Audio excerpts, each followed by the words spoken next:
तो चलिए बुलेटिन की शुरुआत करते हैं उदयपुर में मृतक छात्र देवराज के अंतिम संस्कार से जुड़ी अपडेट के साथ। हालांकि बुरा लगता है ये पढ़ना कि 15 वर्ष की उम्र में इस बच्चे की मौत हो गई, जिंदगी की जंग ये हार गया और उसके अंतिम संस्कार की बात हो रही है। लेकिन क्या करें, नियति ही कुछ ऐसी रही। 4 दिनों तक कोशिश इसने भी की, प्रशासन की ओर से भी की गई, वरिष्ठ से वरिष्ठ चिकित्सकों ने अपनी जी जान लगाई, लेकिन इसे बचाने में कामयाब नहीं हो सके। अल सुबह प्रशासन ने मृतक छात्र देवराज का शव परिजनों को सौंप दिया। परिजन घर लेकर पहुंच गए हैं शव, और अब से कुछ देर के बाद में अंतिम संस्कार किया जाएगा। इस परिवार की मनोदशा और स्थिति को समझने की कोशिश अगर की जाए तो आप समझ सकते हैं कि जिनके घर का चिराग बहुत अल्पायु में 15 साल की उम्र, इतनी मामूली सी बात कहासुनी बढ़ते बढ़ते देखिए किस कदर बढ़ गई कि परिवार की उम्मीदें ही टूट गई। खिदारीवाड़ा स्थित देवराज के घर से कड़ी सुरक्षा के बीच अंतिम यात्रा रवाना हो रही है। थोड़ी देर में अशोकनगर स्थित मुख्यधाम में देवराज का अंतिम संस्कार होगा। हालांकि कुछ देर की बाद की जानकारी है, लेकिन तमाम सारी कोशिशों के बावजूद भी जब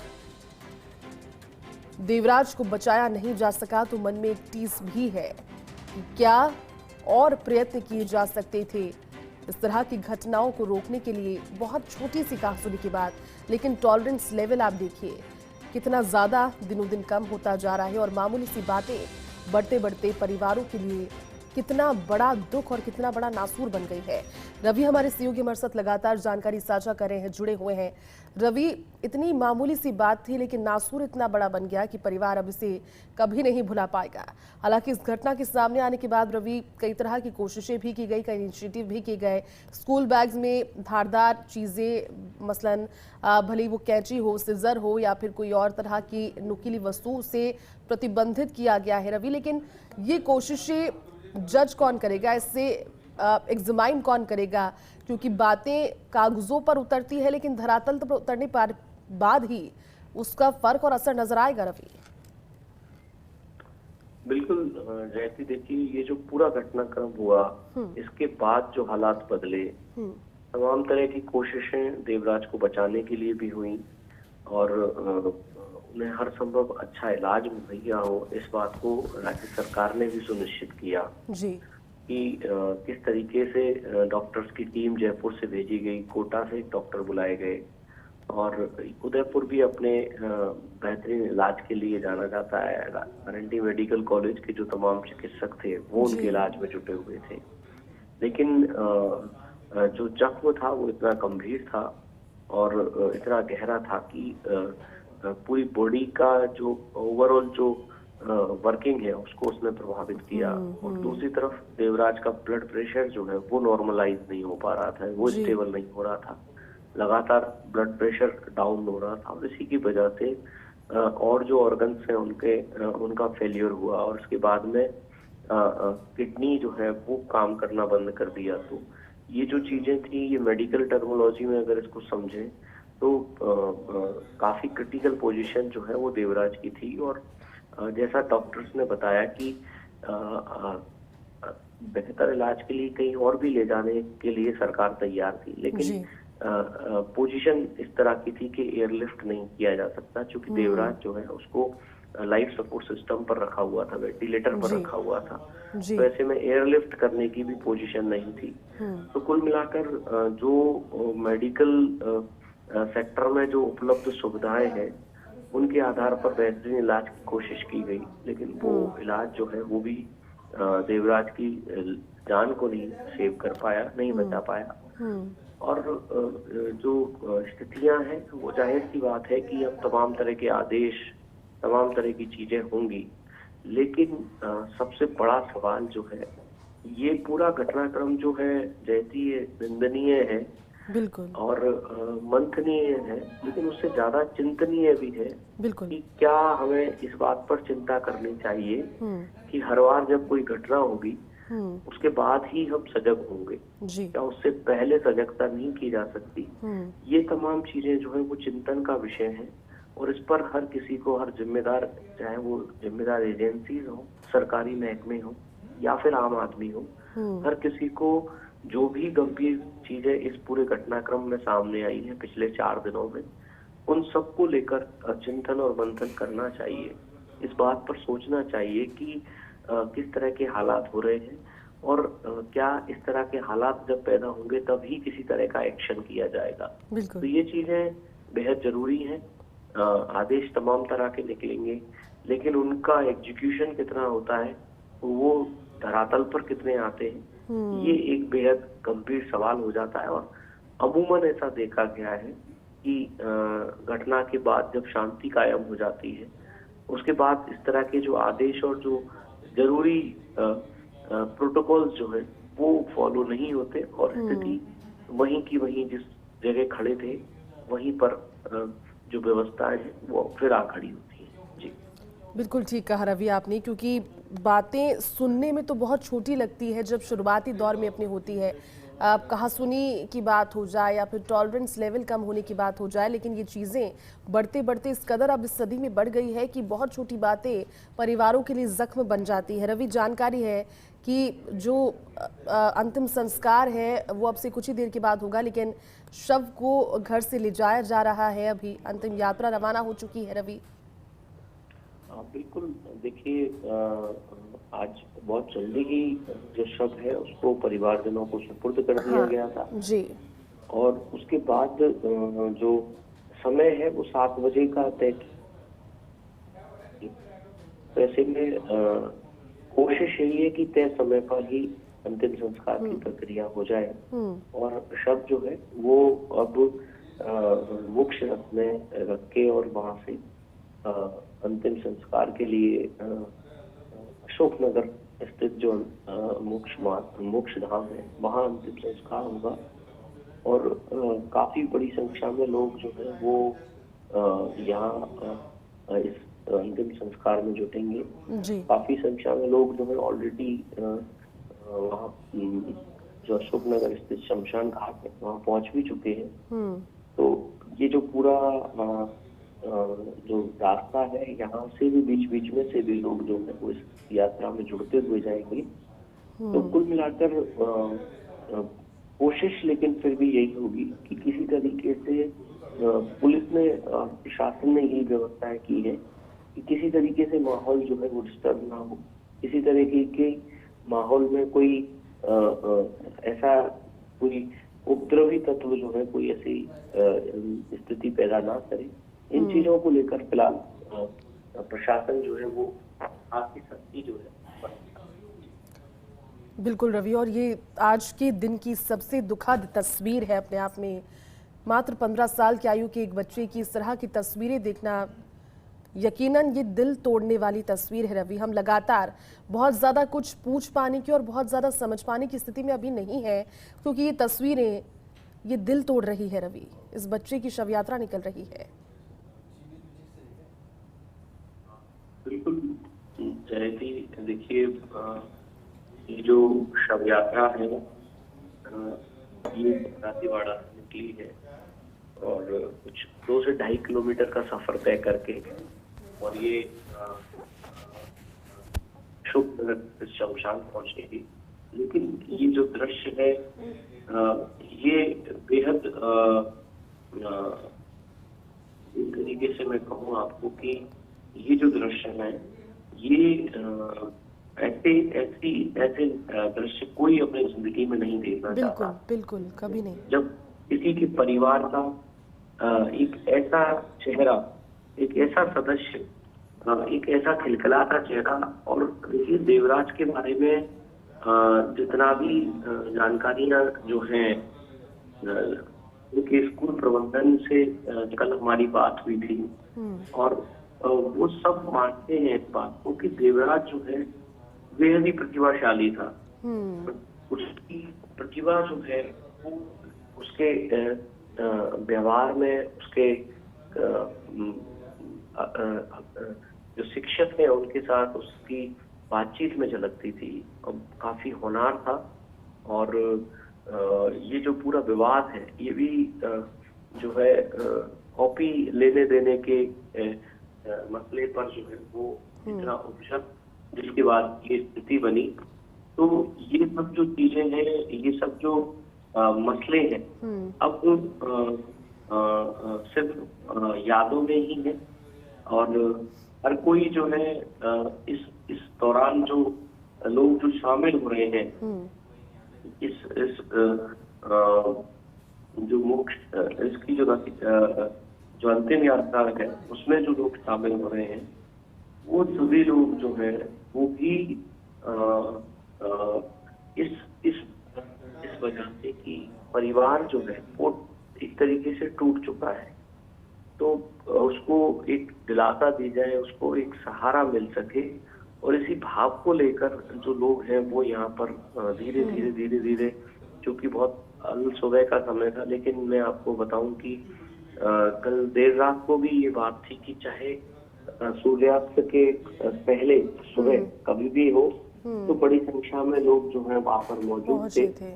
और अभी भी जो है काफी संख्या में लोग जो है वो शुकनगर स्थित शमशान पहुंच रहे हैं, और वहां पर बड़ी संख्या में लोग जो है वो देवराज के अंतिम संस्कार में शामिल होंगे।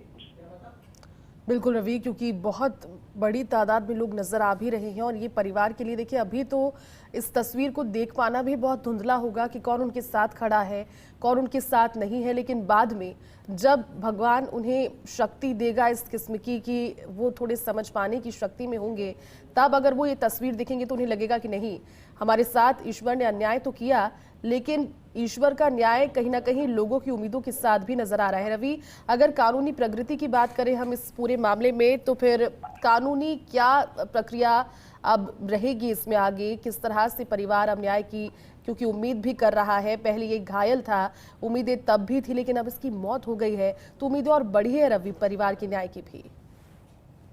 बिल्कुल, देखिए उम्मीदें जो हैं वो काफी बड़ी भी हैं, और उम्मीदें परिवार के लोगों की अगर मनोमस्तिष्क के अनुसार समझे, वो परिवार में उनकी माँ जो है, उनके पिता जो है, वो लगातार कड़ी से कड़ी सजा देने की बात कर रहे थे।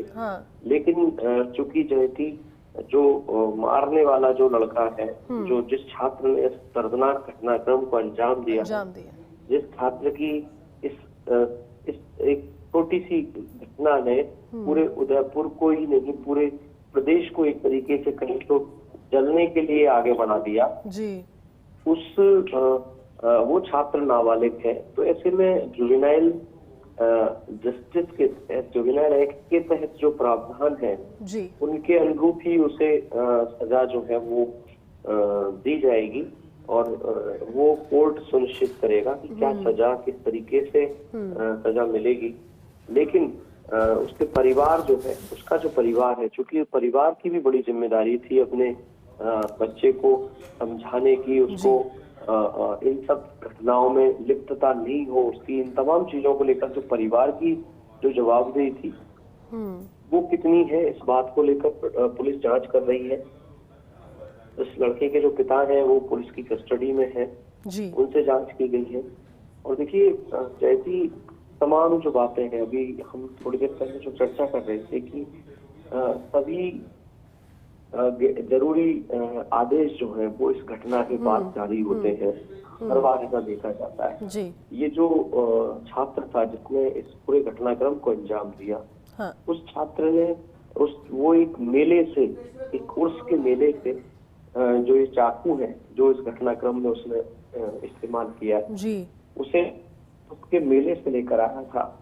तो सार्वजनिक तौर पर इस तरीके से हथियारों की बिक्री होना, ये भी अपने आप में एक बेहद गंभीर अपराध है। लेकिन उसके बावजूद भी इस तरह की जो बिक्रियां हैं सार्वजनिक तौर पर हथियारों की होती हैं, तो ये एक सोचनीय प्रश्न है, इस पर जरूर विचार होना चाहिए। और जो भी जिम्मेदार एजेंसीज हैं उनको इस पर लगाम लगानी चाहिए कि भविष्य में इस तरह की घटनाएं ना हो, सार्वजनिक तौर पर हथियारों की बिक्री ना हो। तो उससे भी धारदार हथियार जो है मेलों में शान और शौकत के साथ में बेचे जाते हैं। ये काफी गंभीर विषय है जिनको लेकर सोचना चाहिए। और भी ऐसी विद्यालयों की जो स्थितियां हैं वहां पर किस तरीके से हालात हैं, उनको लेकर भी जो जिम्मेदार है उनको सेंसिटाइज होने की जरूरत है। तो ये तमाम चीजें ऐसी हैं जिन पर एक ठोस कदम उठाने की आवश्यकता है, बिल्कुल। और जिसके बिना और कुछ संभव होना बड़ा मुश्किल होगा। लेकिन ये भी नहीं होना चाहिए कि इस तरह की घटनाओं का इंतजार किया जाए कि जब घटनाएं हो तब उन पर सख्ती लागू हो। तो ये बेहद जरूरी हो जाता है। फिलहाल देवराज का जो पार्थिव शरीर है वो मोक्ष रथ में से रवाना हो चुका है, यहाँ से खिरादीवाड़ा से। जी। और रास्ते में कई जगहों पर जो लोग हैं वो नमन भी कर रहे हैं, उनको उनकी पार्थिव देह को नमन किया जा रहा है। और एक तरीके से कहें तो आज की जो सुबह है, जी। आज की जो सुबह है वो कल की सुबह से काफी अलग है। जी। कल तक लोगों के मनोमस्तिष्क में इस बात का एहसास था, विश्वास था कि देवराज जो है वो जल्द से जल्द स्वस्थ हो जाएगा, अच्छा हो जाएगा। लेकिन आज जब ये स्थिति देख रहे हैं कि शहर के बाजारों से होकर, चूंकि खेरादीवाड़ा से सूरजपोल होते हुए, दहली गेट होते हुए, शास्त्री सर्कल होते हुए, कोर्ट चौराहे से शास्त्री सर्कल होते हुए ये अंतिम यात्रा अशोकनगर स्थित शमशान पहुंचेगी। तो जो भी रास्ते में जो भी लोग अंतिम संस्कार में शामिल होने के लिए जा रहे हैं अथवा मौजूद है बाजारों में, वो तमाम लोग भी नमन कर रहे हैं। और इस तरह की घटनाएं भविष्य में उन्हें ना देखनी पड़े, इस बात का भी वो एक तरीके से कहें तो भगवान से कामना कर रहे हैं कि इस तरह का दुख किसी परिवार को ना झेलना पड़े। ये भी भगवान से कामना है कि कोशिश यही है कि ये जो घटना हुई है इसकी जितनी निंदा की जाए उतनी कम है। बिल्कुल। जो आरोपी हैं उनके खिलाफ कड़ी कार्रवाई हो, ये भी हर कोई व्यक्ति चाहता है। तो कुल मिलाकर ये जो अभी का जो दृश्य है ये बेहद दुखित करने वाला है, दुख भरा है, और कोई नहीं चाहता कि इस तरह के दुख से जीवन में कभी गुजरे। जी बिल्कुल रवि, आप ठीक कह रहे हैं। रवि, घर से जो मोक्षधाम है क्या दूरी उसकी है? क्योंकि हम जो तस्वीरें इस समय दर्शकों को दिखा रहे हैं वो तस्वीरें हैं जिसमें ये संभवतः रवि वो गलियां होंगी जिसमें खेलता होगा देवराज, जहां से होकर गुजरता होगा। और परिवार के दूसरे लोगों की तो बात अगर ना भी करके सिर्फ रिश्तेदारों की अलावा भी उस परस्पेक्टिव से देखा जाए कि अगर लोग ऊपर से देख रहे हैं, अपनी बालकनी से खड़े हैं, रो रहे हैं, बिलख रहे हैं, सोच रहे हैं, इस दर्द को खुद महसूस करने की कोशिश कर रहे हैं जिससे परिवार गुजर रहा है। क्या दूरी है रवि मोक्षधाम तक घर से, और कितना समय अभी लग रहा है कि लगेगा वहां तक पहुंचने में, उसके बाद अंतिम संस्कार की प्रक्रिया शुरू होगी? बिल्कुल, देखिए करीब 2 से 2.5 किलोमीटर का ये रास्ता है। और शहर का अंदरूनी इलाका है जहाँ देवराज का घर है। हाँ। खिरादीवाड़ा का जो इलाका है, और यहाँ से अंदरूनी इलाके से जो है अशोकनगर स्थित शमशान तक ये अंतिम यात्रा पहुंचेगी। करीब 2 से 3 किलोमीटर का ये सफर है। जब अंतिम यात्रा निकल रही है तो कुछ आधा घंटे के आसपास जो है 25 से 30 मिनट जो है वो इस उसमें लगेंगे। और ज्यादा समय भी लग सकता है, क्योंकि धीरे धीरे लोग जो है अलग अलग जगहों पर खड़े हुए हैं, अलग अलग चौराहों पर लोग खड़े हुए हैं अंतिम यात्रा में शामिल होने के लिए। अलग अलग समाजों के लोग हैं यहाँ पर, और एक नारा जो है वो यहाँ पर सुनाई दे रहा है आपको कि देवराज अमर रहे। लेकिन देखिए जयती, देवराज का अमरत्व जो है वो अमर रहे, वो तभी सार्थक होगा जब इस घटना से पूरा सिस्टम सबक लेगा। एक बालक ने अपनी जिंदगी जो है वो खोई है, वो आज हमारे बीच नहीं है। उसका यहाँ नहीं होना तभी सार्थक होगा जब इस तरह की और घटनाएं ना हो, इस तरह से किसी और को देवराज ना बनना पड़े। इन चीजों पर लगाम लगाना जो है वो सही मायनों में देवराज को एक तरीके से कहें तो सच्ची श्रद्धांजलि होगी कि ऐसी घटनाएं ना हो इस सभ्य समाज में। उस पर इस तरह के कुछ कायदे और नियमों को कठोर किया जाए, इस तरह की घटनाओं पर रोक लगाई जा सके और इस तरीके से जो एक तरीके से कहें सांप्रदायिक सौहार्द जो है वो स्थापित हो सके, जिसकी कोशिश हर किसी की होती है। तो ये जो घटनाक्रम है ये बेहद दर्दनाक था और देवराज जो है वो आज सबके बीच नहीं है। तो ऐसे में उसकी जो अंतिम यात्रा है उसमें हर कोई उसको नमन कर रहा है, पुष्पांजलि अर्पित कर रहा है और साथ ही साथ इस बात का भरोसा भी जता रहा है कि उसके परिवार के जो लोग हैं उनके साथ हर कोई खड़ा हुआ है, उन्हें अकेला नहीं छोड़ रहा है और हर संभव मदद भी जो है वो भी सर्व समाज करेगा। ये इस बात का दिलासा कल भी परिवार के लोगों को दिया गया जब शासन के साथ में करीब 4 से 5 घंटे जो है ये वार्ता चली थी। तो फिलहाल जो अंतिम यात्रा है वो यहाँ से अभी निकल रही है और देवराज जो है 1 साल का बालक जो बेहद योग्य था, प्रतिभाशाली था, वो अपनी अंतिम यात्रा पर है। बिल्कुल। जय जी। रवि, हम समझते हैं बहुत कुछ कह पाना इस संजीदा समय में मुश्किल भी हो जाता है और कहीं ना कहीं कोशिश यही सार्थक आप जिस तरह से कह रहे हैं तब हो पाएगी जब कहीं भी, उदयपुर ही नहीं बल्कि कहीं भी कोई और कन्हैया लाल या फिर कोई और देवराज ना अब इस तरह से किसी परिवार पर दुखों का पहाड़ टूटे। रवि, प्रशासन की भूमिका काफ़ी महत्वपूर्ण रही। 4 दिनों से प्रशासन भी लगातार जुटा हुआ है। जो पुलिस वाले फील्ड में तैनात हैं वो भी मुझे नहीं लगता कि नींद ले पाए होंगे। एक डर भी कहीं ना कहीं लोगों के जहन में था इस घटना के बाद। डर के अलावा एक तरीके की कसक भी थी कि कैसे ये सब कुछ हो सकता है और उसके बाद प्रशासन के कंधों पर जिम्मेदारी तो है ही रवि, आगे के लिए भी जिम्मेदारी बरकरार रहेगी रवि कुछ दिनों तक, क्योंकि अब स्थिति को एक बार फिर से सामान्य पर लाने की कोशिशें जो प्रशासन लगातार बीते 4 दिनों से इस घटना के होने के बाद से कर रहा है वो बड़ी कोशिशें हैं रवि। अपने स्तर पर जिम्मेदारी बहुत बड़ी है अभी भी। जयती, देखिए ये जो घटना थी ये एक ऐसा घटनाक्रम था जो अचानक से हुआ। हाँ। जिसमें जो किसी कारण की उपज नहीं था। हाँ। कोई और वजह रही हो उसकी उपज नहीं था। 2 स्कूली छात्रों में आपस में किसी बात पर कहासुनी थी और उसके बाद में एक छात्र ने इस तरीके से जानलेवा हमला करते हुए दूसरे छात्र को मार दिया। और ये जो घटनाक्रम था ये अचानक हुआ घटनाक्रम था। तो ऐसे में पुलिस और प्रशासन जो है वो जो भी कर सकते थे उनकी पहली प्रायोरिटी थी कि देवराज की जान लाइफ सेव की जाए, लाइफ सेविंग हो। और दूसरी प्रायोरिटी थी उदयपुर में कम्युनल हार्मनी ना बिगड़े।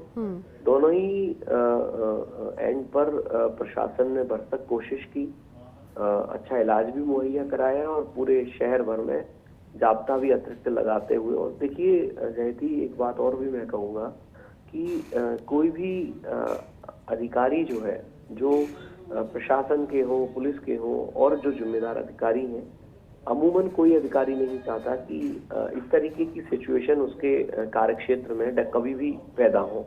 लेकिन कई बार अचानक से इस तरह के घटनाक्रम होते हैं और हर अधिकारी ये कोशिश करता है कि उनकी जो साख है, क्योंकि जो आला अधिकारी हैं, चाहे जिला कलेक्टर हैं, चाहे पुलिस अधीक्षक हैं, एक्सपीरियंस्ड हैं, काफी अनुभवी हैं, प्रशासनिक और पुलिस दक्षता उनमें अच्छी है।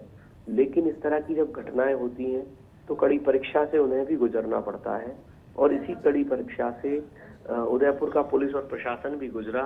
उदयपुर की पुलिस और प्रशासन ने हर संभव कोशिश की कि किसी भी तरीके से हालात जो हैं वो बिगड़े नहीं, कंट्रोल में रहे। तो ये जो कोशिशें थी ये काफी हद तक सफल हुई। तनाव की स्थिति बन पड़ी थी और उस तनाव की स्थिति में भी पुलिस और प्रशासन की ओर से यही कोशिश जारी रही कि किसी तरीके से कोई अनहोनी घटना ना हो। तो कोशिशें की गई, आगे भी कोशिशें जारी रहेंगी। पुलिस को अलग अलग फ्रंट पर काम करना पड़ा। जो आरोपी हैं उनको गिरफ्तार करना भी एक बड़ी चुनौती था, क्योंकि ये जो बालक है जिसने इस घटनाक्रम को अंजाम दिया, ये मौके से तुरंत स्कूटी लेकर फरार हो गया था। ऐसे में उसको डिटेन करना, उसके पिता जो हैं, जो और भी जो आरोपी हैं इसमें, उनको डिटेन करना, चूंकि ये भी एक बड़ा चैलेंज होता है। अगर आरोपी पकड़ में ना आए तो उससे और ज्यादा माहौल खराब हो जाता है। तो ये जो तमाम चीजें हैं ये पुलिस के लिए चैलेंज थी, जिसमें कि पुलिस ने काफी हद तक सफलता हासिल की। तनाव की जो स्थिति थी वो अपने आप में एक बड़ा चैलेंज थी, जिससे निपटना, उसको कंट्रोल करना बड़ा चैलेंज था, उसको पुलिस ने किया है। तो हर किसी ने जो है अपने एंड पर पूरी कोशिश करी है। समाज के जो लोग हैं, जो आम लोग हैं, उनका गुस्सा भी अपनी जगह जायज होता है। इस तरह की जब घटनाएं सामने आती हैं तो उनको भी उनके गुस्से को हैंडल करते हुए उन्हें समझाइश करना, वो भी एक बड़ा काम होता है। तो ऐसे तमाम प्रयास, ऐसे तमाम जो प्लान है वो एग्जीक्यूट किए गए, ताकि उदयपुर की स्थिति जो है वो अच्छी बनी रहे, यहाँ पर तनाव के हालात ना हो। क्योंकि सैलानी जो है बड़ी संख्या में यहाँ पर रक्षाबंधन का जो वीकेंड था, जो त्योहार के जो 5 दिन थे, उनको सेलिब्रेट करने के लिए यहाँ पहुंचे हुए थे। तो एक बड़ा धक्का जो है वो पर्यटन उद्योग को लगता है। तो ये कुछ चीजें जो है जयती, ये बेहद जरूरी थी, जिनको प्रशासन ने किया है। जी ठीक कह रहे हैं रवि आप, हर मोर्चे पर प्रशासन मुस्तैद रहा है। आगे भी उम्मीद करते हैं कि परिवार को न्याय की जो मांग है वो किसी निष्कर्ष तक पहुंचेगी, और इन तस्वीरों को देखने के बाद तो और ज्यादा बढ़कर सामने आएगी। रवि, अभी क्या और अपडेट? बिल्कुल, देखिए जयती, जैसा मैंने आपको बताया था, एक बार आपका सवाल फिर से दोहराइए प्लीज। रवि, अपडेट क्या और मिल रही है अभी? हाँ बिल्कुल, देखिए जयती, जो अंतिम यात्रा है वो जो है शास्त्री चुकी है, और यहाँ से कुछ 5 से 6 मिनट में ये अंतिम यात्रा जो है वो अशोकनगर शमशान पहुंच जाएगी। बड़ी संख्या में लोग जो हैं, जो आपको दिखाई भी दे रहे होंगे, बड़ी संख्या में लोग जो है वो यहाँ पर इस अंतिम यात्रा में शामिल होने के लिए पहुंचे हुए हैं, और बड़ी संख्या में लोग यहाँ शामिल हो रहे हैं। तो ये जो पूरा जो दृश्य है, ये आज मैं कहूँगा कि शहर के लिए किसी भी सूरत में शहर का कोई भी बाशिंदा नहीं चाहता था कि इस तरह का दृश्य उसे यहाँ सड़कों पर देखने को मिले, लेकिन हर कोई नमन कर रहा है। बड़ी तादाद में लोग हैं, और